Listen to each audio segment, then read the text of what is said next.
welcome to this week's episode. I am your host Louise and I have a wonderful guest this week for you. I'm so excited about this guest. She is an amazing human. So without further ado, I'm going to introduce her, Diane James. Diane is Head of People Services, including Pet Loss Support Services for the Blue Cross over in the UK. So only a stone's throw away, not too far. Diane, how are you today? I'm great, thank you, Louise, and thank you for having me. And I love it because I call it human and animal, so I am a human. Yeah, that's great. So I think normally we're going to start off and I'm going to ask you to share a little bit about your own personal pet loss experience, whatever you feel comfortable sharing, but I know that you're keen to share something special with us. So start away wherever you wish. I will. Through my life, like many people, there's been lots of different losses, both human and animal. But I suppose since I actually had my own daughter, our animal losses resonate more because they've always been a family pet. Our first loss was Ron the guinea pig. And we were devastated. Ron died on Christmas Day, a long time ago now. But it was my daughter's first experience of a loss. And it was really important that she understood and we got it right. So we did everything. We had a special ceremony and we said little prayers and we put Ron into the garden because it's her decision. And slowly she used to say every night, God bless Nanny and Ron. And that went on for a long time. And then one day I made a horrific mistake. I put a shed on top of Ron's grave because it's been about 13 years previous. Okay. He never forgot where he was. So we had to remove the shed. So, because you can imagine the base, everything had gone on, didn't even think. It was horrendous. My fault. There was no markings in the wilder path, but it then made me realise how important certain things are to people, that they hold to them. So Ron was a real, sort of an eye-opener for me to remind me how important it is that just because time passes, it's important, especially to children, that we remember where we bury our pets or where our pets' ashes are. And then now as time's gone forward, I decided when she got to 9 that, and I sound terrible, I decided that she would be ready for a dog because she'd gone on and on for years. But it was important to me that when we got our first dog for her, that she was capable of certain things, as in looking after it in small ways to make it, part of her growing up with an animal. So we got Chester when she was 9 on her 9th birthday. I'm surprised he's still here because as she screamed running out to meet him, I thought that any other dog would have done a runner because she was so excited. And we still have Chester now. He is 15 next week. And I have to tell you, I do have a little birthday party for him in the house. We don't invite dogs or anything, but we do celebrate and he gets a special treat. But it's getting to the point now where Chester is very old. He's not in a health state where you think, gosh, that person should do something because that's not right to keep that dog going. He's just an elderly dog. But she absolutely loves him. She actually lives over in Ireland and she didn't take Chester with her because it wouldn't have been fair. But all through the pandemic, she used to FaceTime him to talk to him when she was at university. Still today, I have to prove that he's alive still because she says, Mum, you're not going to tell me when he's died, but I will. But I have to turn my phone on him and let her see him because they absolutely love each other. But I have 2 dogs, but Chester is my older one. That's so special, isn't it? I mean, it's taught you a lot, even like you mentioned about how to navigate it with children and everything. Like, it's just, people don't think to do those things, but Chester sounds like a very special part of everyone's life there in your family. He is. I have to tell you, though, he does smell like a pair of old joggers now. I think it comes with it. I still love him. That's the way it gets. Like, it's just you love them any way they are, I think, isn't it? Yeah, you do. And I think that where we got Hero is our other dog, and he's my husband's dog. And when he came along, Chester was top dog to begin with. Now it's obviously the other way. But he does tell Chester off Hero and brings him in from the garden because his sight's not brilliant.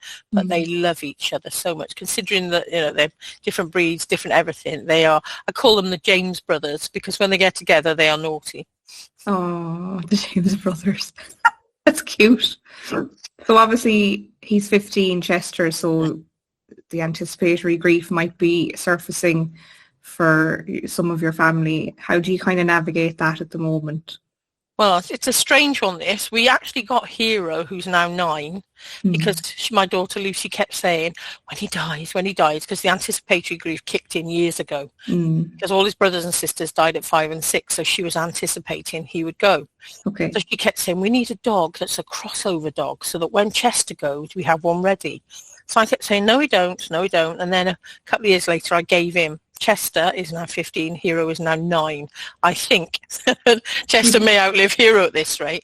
Yeah. But what we did was we decided, because my daughter loves him that much, and we all do Chester, we would prepare for the imminent loss, because we were thinking years ago it would happen. So the past couple of years, we started a bucket list. And I think the bucket list was probably what we wanted for Chester, because obviously he couldn't tell us. So we didn't give him anything on this list that would be harmful to him. But he has totally no sense of recall now because his hearing's not good. So we hired a field and just let him run around it anywhere, because normally he's on a lead because of his recall. So massive run, which we filmed with his ears flying and a happy little face. Then we decided, I don't know why, we were taking to a fast food drive-through, because I won't name them, and he had a burger with no bun, nothing on it, just a beef burger, and then we let him lick an ice cream cone, and he loved it. Again, was it us? On the list as well was, would he like a Sunday dinner on a plate? Of course he did. Absolutely wolfed it up. There's lots, especially he was always afraid of the sea, and we often go by the sea in West Wales. And for some reason, as he's got older, he now actually goes into it, not very far, but he dips his toes in, whereas before he hated it. So we filmed all these different things. The bucket list is endless. And then memory box. Sorry. Oh yes, tell us more about the memory box. Yeah. We always, when I worked with human loss, we always used to find it was therapeutic for a child if it was sadly the loss of a parent, or vice versa, to make a memory box. And what we used to do in those days was we'd decorate like an old shoe box, cover it with paper, write, paint, do anything we wanted on it that would reflect the love and the loss of the person we were going to suffer. And in there put things that would remind us. So you could do this pre or after the loss. So lots of people put sort of poems and things like that in. Now, we had a particular one that we were actually testing for work in Blue Cross, and they said, oh, here you go. And so I said to my daughter Lucy, right, next time you're home, we will do this memory box while we've still got Chester, because you can do things like his paw print, clippings of his tail, little pictures. So we started off, and I am sorry, because we really do respect and we do love Chester, and no animal was harmed in the making of this memory box, because first of all, we put his paw into like a little, almost like polystyrene clay that takes the imprint and then air dries, so you've got the imprint of the paw. Well, as I said earlier, Chester's not a lover of having his paws or his back legs touched. So we popped his back leg onto it, and he was fine. We were stroking and talking away. When it came out, there was lots of Chester's hair in the actual thing. So he wasn't hurt, and it didn't hurt him in any way. And we sort of thought, we were smiling away, thinking how lovely that we'd have those hairs in the imprint of his paw print when he wasn't here. So we were both laughing, and then you start to cry as you laugh, because it's really sad to be doing it.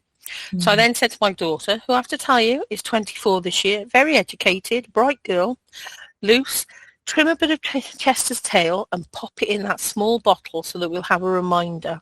My daughter obviously doesn't know the meaning of small, because when I turned around, she trimmed off, it looked like about 10 inches of his tail. So we were winding it into the bottle. Again, he wasn't hurt, I promise you, in any way. Yeah. But we were just sat there crying with laughter. And again, we were thinking of the memories. At a sad time, we were doing something in readiness for him not being here. How amazing. So I can't advocate enough things like memory boxes and recordings as well, because we often regret when we lose a loved animal or human, we didn't make more memories before they went. Yeah, I think that's so important. I think you're the only person that's mentioned that between all the guests on the podcast, and I think that's so important, because there's always a focus on the support after loss, which is important, but then doing things prior to the loss as well, so that you're not rushing to do everything on the last day or two, which causes immense stress for probably a little bit, just for both like parties, I think, in it. Like, I do, because I Yeah. definitely think that your animals pick up on your stress, happy or sad. Mm. And if you're in the, and fortunate's not a good word to use when you've got prior knowledge of somebody dying, but if you're in the fortunate position to have that time, make the most of it. And like I said, human or animal, so vital. Mm. I think memory boxes, that's wonderful, and it's so vital to do those things. And like you say, the contrast of laughing, but then it's so you're doing something sad, but then you're laughing at the time, because at the time the pet isn't necessarily distressed or upset. They're just like, oh, whatever, what are they doing to me now? You know, this kind of thing. And he is so calm and so, whereas my other dog is a working Cocker Spaniel, so he's like bouncing around at 3,000 miles an hour. So I dread to think of taking his paw print later on will be very difficult. Yeah, that's wonderful. And could you give anybody else any other tips, like around that anticipatory grief for people? Like, is there anything else that they can do that can kind of support themselves?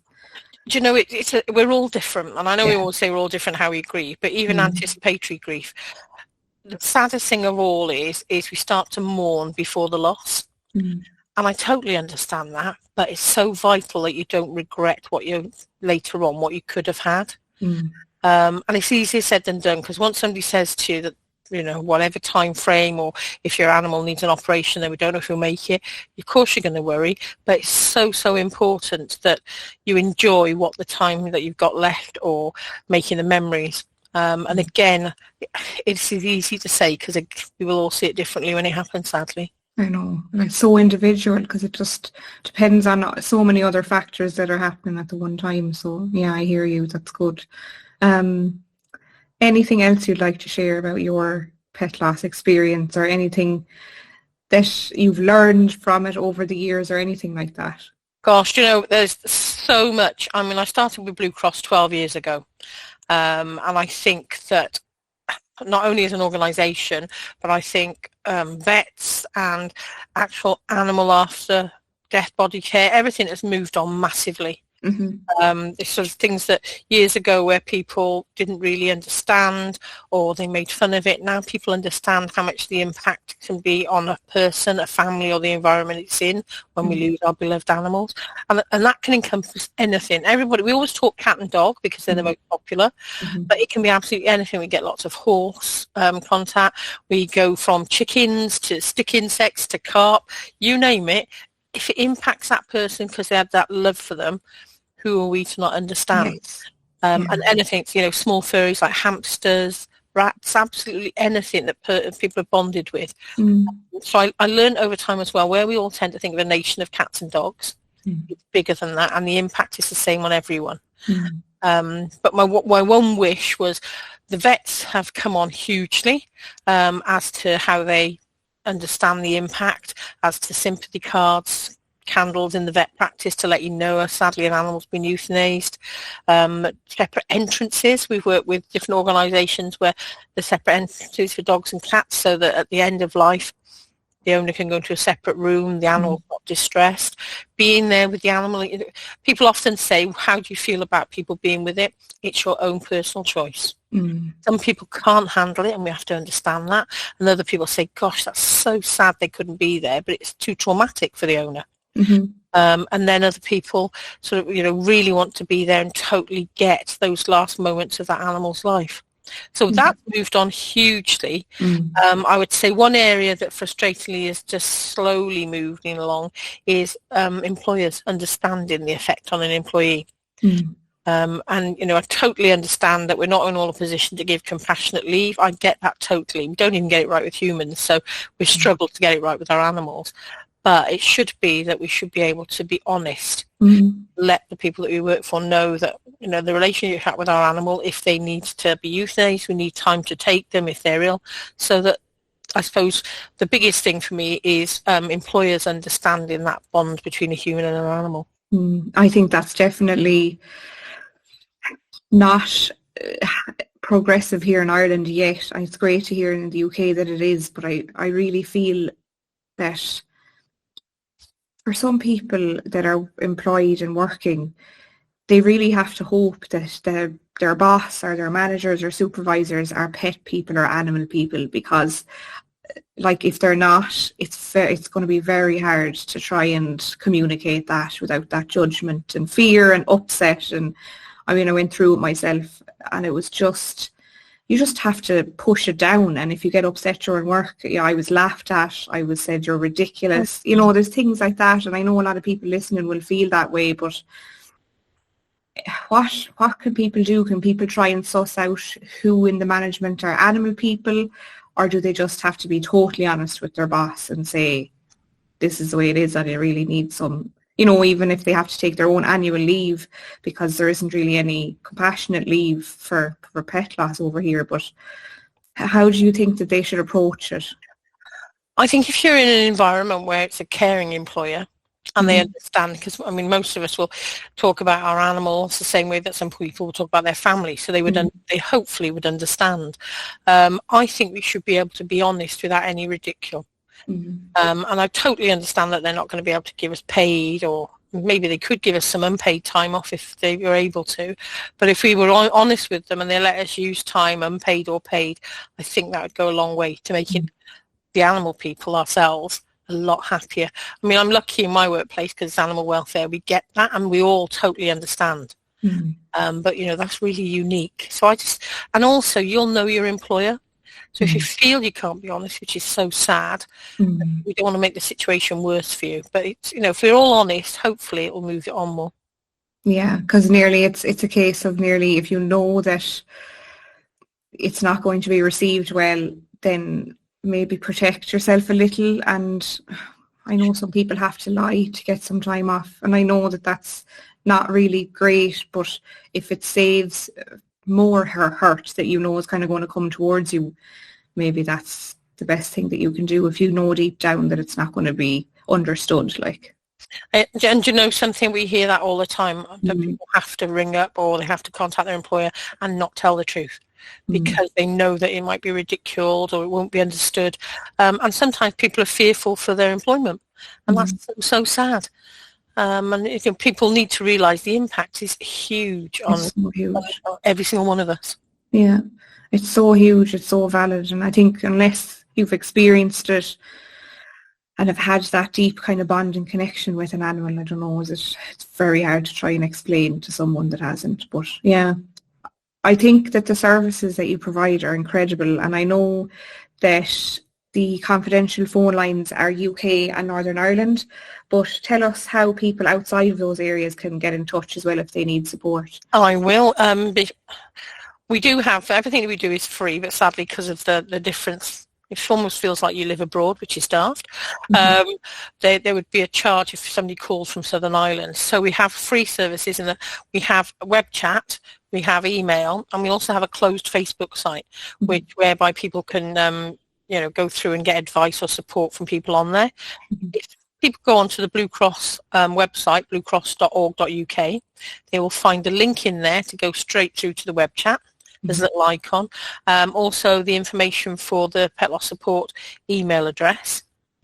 And it's really important that you know it's free. It's not AI generated, because more and more, sadly, people are using AI. And we get this question all the time, is this an AI? Nope. They're fantastic people who volunteer for pet loss support are all humans. They're all unique and they've all experienced it. And that's really important.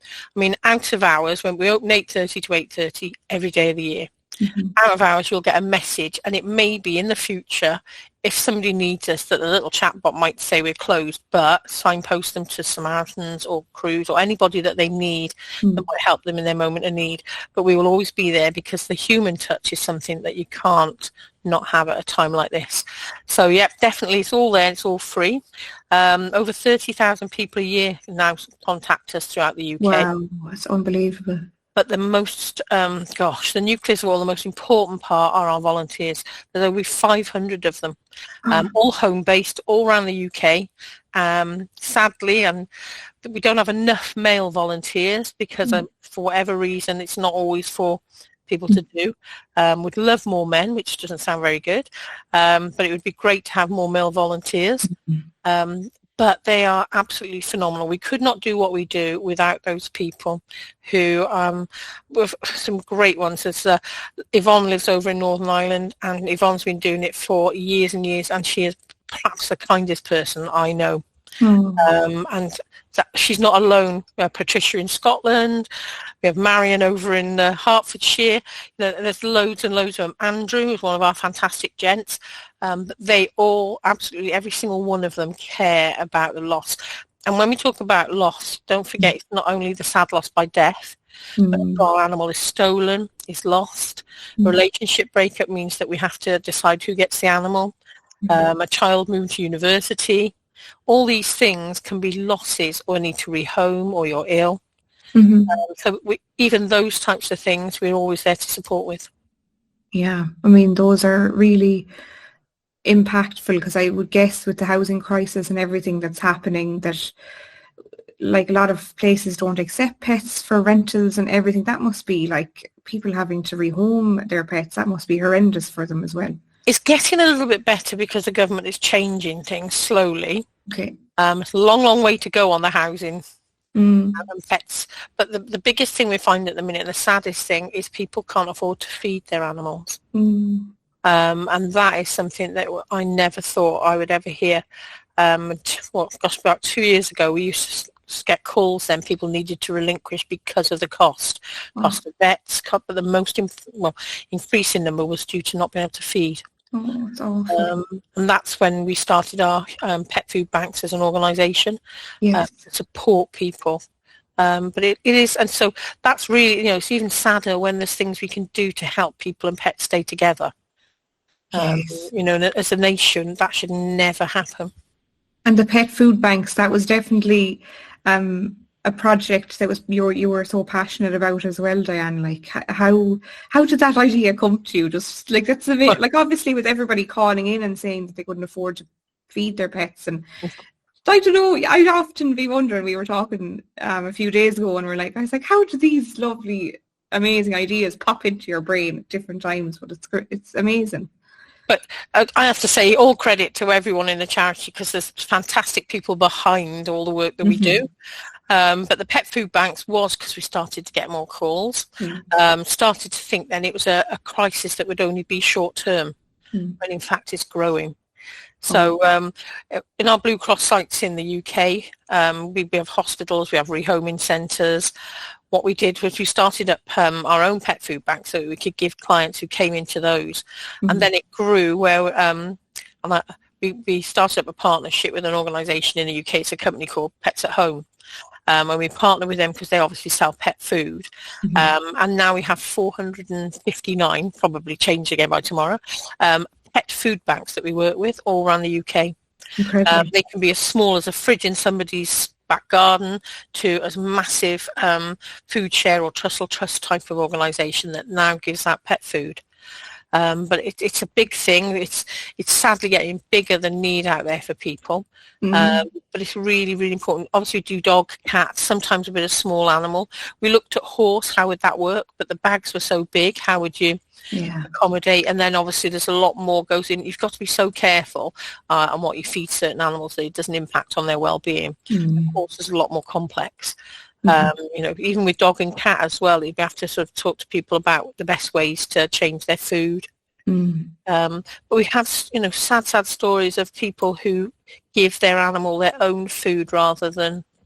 Diane, jeez. And that is extremely sad when, you hear somebody say that they've given their dog their pasta or their food that they had and you just think this shouldn't be happening. No. And I think like what you're doing is amazing, and the team and having so many pet food banks around the UK is incredible. It's great. It's such a much needed service, and like you say, it's still on the increase, which is heartbreaking for a lot of people as well. It's tough going.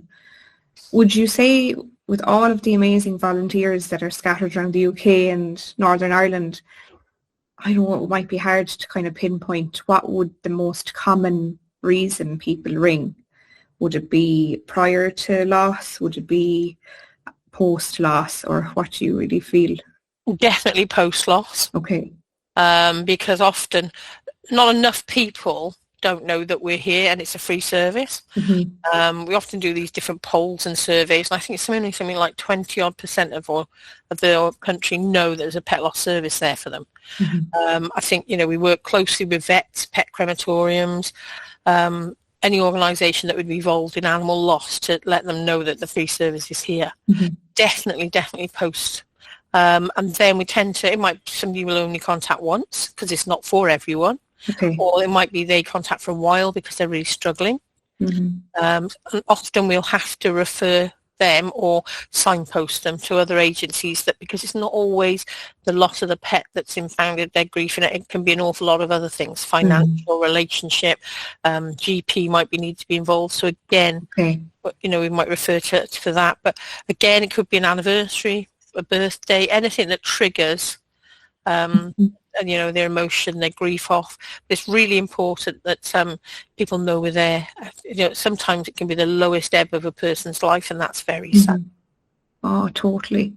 And I hear you, and I hear, do all of the volunteers, do they offer a more, so I'm just trying to see if somebody's listening to this podcast and they're thinking of contacting the phone line because they really feel compelled to do so. Kind of walk us through what might happen. Is the volunteer emotionally supporting them, being a listening ear, but not offering advice? So tell us a little bit about how the phone call might entail. Yeah. Again, it'll be different for everyone. Some people just ring up, say nothing, and cry the whole way through. Again, that's how they're dealing with it, and we work with that. Others, it can be that what we give is emotional support. So it can sometimes be just to have somebody to listen. It's really important that people understand what they're going through is normal. Often we don't want to bother family members or friends because we feel they won't understand. Okay. So it's an outlook for, they can ring, they can discuss absolutely anything. It won't be that they take sides because often we get calls about they feel that it wasn't right at the vet, because again, we see it differently when we're going through that grief. It could be that we can signpost them to any different agencies that may be able to help them further. So if it's financial, or if they can't, people struggle even with paying to have their pet cremated. Yes. And often, there's different things that we can signpost people to for things like that. So it can be a raft of things they might want to talk about. It's not counselling. It's really important we point that out to people. Although the skills are very similar, it's not a form of counselling, because, again, what we would do is signpost a GP or anyone else if we felt there was that need. If somebody called in, and I hope this doesn't make people think it's the right thing to do, but they're at a really low ebb, again, we would have to let them know that we would need to contact the emergency services because their life is important to us. And so then what we do is we have a safeguarding protocol that would kick in within the organisation, whereby we would take over from the volunteer and then deal with it ourselves. Okay, yeah. But I think that's very responsible. It is. It's very emotionally draining on the volunteers as well, because sometimes you can imagine it's a really, it can be a harrowing situation. I volunteered with the Samaritans a number of years ago, and I can definitely see similarities with everything. And even in my own work, I offer emotional support, not counselling, so it's probably very similar. But I think I really feel from doing my work, and you might agree, that a lot of people just need to be kind of seen and heard and just given that space, and often they just need that one session, or they just need that one call just to feel that. And I think it's just not even, you don't even realise that people may not even have that in their life with somebody close to them, that they just couldn't fathom, like, being given that kind of space and understanding. But it can be as simple as that for someone, can't it? Yeah. It can be 1,000%, and often we'll get people say that's all they needed to do is somebody to hear them, hear their story, hear how they feel, because it's important to them for people to realise how they feel. So you're so right. Sometimes that one call or that one email can make all the difference. You obviously do work with the vets and everything, and I struggle to think who hasn't heard of the Blue Cross. Like, but is there still vets in the UK and clinics that haven't heard, and that you're contacting still to try and implement them to do the courses and everything? We do. I mean, as you can imagine, we've been pounding away now for 12 years, even longer. We've been going 30 years as a service. 30, wow. It's 31 now. But we've been going and going. But it's grown as a service, and we've grown as to what we do. But there will obviously be people out there who, even in the veterinary world, have not heard of us, despite my constant moaning and nagging at them. But again, it's like, it's actual, and it's going to sound terrible, I'm going to say actual human beings who loved and have lost. That are really important that we get through to. Yeah. Because as much as sometimes, we have absolutely phenomenal vets out there who take the best care and at the end of life are absolutely wonderful, and really care for the owners and the pet. And I would say that, this is going to sound terrible, but sometimes I think how we treat our animals can be better than we treat our human beings at the end. So we should give vets, the gratitude for that. But I just wish, my biggest wish is more people knew we were here. Yeah. As you can imagine, advertising costs an awful lot of money. We have, as a charity, we get no funding like most charities from the government, so we have to raise it. So we have to spend it wisely. Meticulously. Yeah. And it's really important, because when somebody gives, it's important that we do the best we can for why they've given them animal, and that's the animal's welfare. Yeah. Well, they've given them money, sorry. But it's really important. So things like advertising do cost, and as much as it does increase, we have to weigh up what's the best for things that we do and help. The pets that come through our doors every year, there's our aim this year on our rehoming site is to help 10,000 pets. Our veterinary service, 28,000 pets to treat. And as you can imagine, it's a big thing. That is a big thing. That's a huge number, but what a goal, like, unbelievable. I think it's great. There's some absolutely amazing people out there. And when you see some of the success stories where we've been able to rehome animals when they've come in extremely bad circumstances, then you realise why we do it. Same as why, I absolutely love pet loss, because I know how important our animals are to us. Yeah, it's just a service it's such a disenfranchised form of grief, and it's just not spoken about, and it deserves that time, and it deserves the headlines. It deserves us blabbing about it to radios and whatever we can, anything, so the people are sick of us. But like you say, with the vets, I think the fact that she tried to educate them is amazing. If there's anyone working in veterinary listening to this podcast, can they encourage, their bosses to kind of get educated or implement anything into their clinics? Gosh, definitely. I mean, part of the Royal Veterinary College standards is a little bit in there is about pet loss. It's really important, and I think it's invaluable, whether you do it with us or anybody else that provides it, that people are given education in the way that they can work with, with the loss of a pet and human emotions.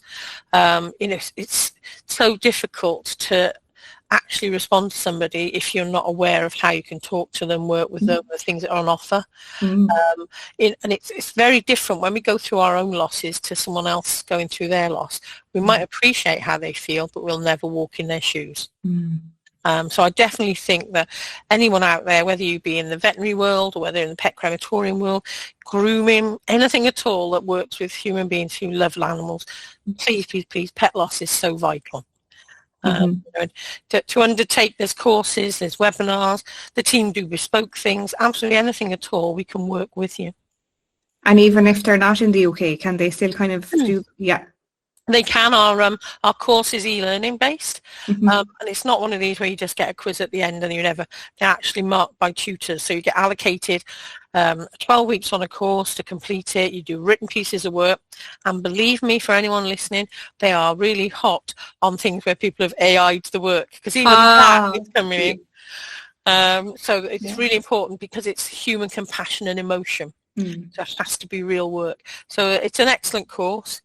And I just think, it covers all areas as well. And there's certain parts, if you've already covered it within your working environment, you wouldn't need to do it again. But it's sometimes worth refreshing yourself on things like euthanasia, how it's, it works. Or if you've never worked within an environment that it does, it's in there. Which, I can't say enough. Any knowledge is good. Any knowledge. And where can they find that? Is it on the bluecross.org.uk? It is. It's on the Blue Cross website. It'll talk on there. It tells you about all our literature's free. Our sympathy cards are free. Mm-hmm. And I'm going to say, even in the beautiful country of Southern Ireland, we can post it to you. So if you want anything like that at all, it will come out to you. And it is a stunning country. I went to Cork last year. I forgot to tell you. Oh, what part of Cork were you in? This is going to sound terrible now. I went on a bus trip off my cruise, so I have no idea. But it was beautiful anyway. It was absolutely stunning. But again, it was raining. Oh, great. The side we let the side down again with the weather. But no, beautiful. Yeah, if you're ever back, sure, we could have to get in touch and we can meet up. Definitely will. Yeah. Absolutely anything. If you look on the Blue Cross website, on the pet loss section, there's lots of things if you need it. Perfect. Well, Diane, I think we've covered so much on this podcast episode. Maybe we'll have you on again sometime to chat more in depth and a different topic if you're up for it. But I will, under the show notes, I'll pop the website in and other supportive pieces of information about the Blue Cross. But thank you so much for agreeing to speak with me. It's been a pleasure. I know we can see each other virtually, and it's just been amazing to chat with you. And thank you for sharing all those nuggets of knowledge and information and all the support that's available to people all across the world that can just get in touch with the Blue Cross, because any pet loss support and any amount of it, we could try and increase it as much as we can. That's the aim, to have enough support there for people so they don't feel alone. And I think, thank you so much. It's been a pleasure. Thank you for having me, and I would love to come again. Great. I'm looking forward to it. Well, thank you everyone for listening. If you've liked this episode, share it with someone who you feel might need it. Talk about it, leave a review, and if you have any further questions, contact me by email. That'll be in the show notes. But until next time, take care.